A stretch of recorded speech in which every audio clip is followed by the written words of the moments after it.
అన్నమయ్య జిల్లా మదనపల్లిలో రాజకీయ శాఖలు రాజుకుంటున్నాయి. గత ప్రభుత్వ హయాంలో సోషల్ మీడియా వేదికగా సాగిన అసభ్యకర పోస్టుల పర్వంపై ఇప్పుడు విచారణ ముమ్మరమైంది.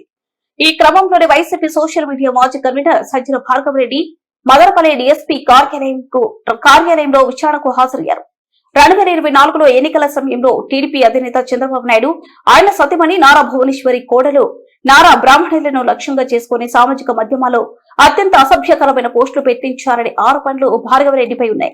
అన్నమయ్య జిల్లా కోట పోలీస్ స్టేషన్ పరిధిలో చాకన రాజా అనే వ్యక్తి ఇచ్చిన ఫిర్యాదు మేరకు ఈ కేసు నమోదైంది. దీనికి సంబంధించి ఇప్పటికే ఏపీ హైకోర్టులో వాదనలు కూడా జరిగాయి. డీఎస్పీ మురళి నాయక్ ఆధ్వర్యంలో భార్గవరెడ్డిని పోలీసులు సుదీర్ఘంగా ప్రశ్నించారు. ప్రధానంగా వర రవీందర్ రెడ్డి వంటి వారితో కలిసి ఈ పోస్టులను ఎలా ప్రచారం చేశారనే దానిపై ఆరా తీశారు. ఇప్పటికే ఈ కేసులో భార్గవరెడ్డిని A2 నిందితుడుగా చేర్చినట్లు సమాచారం.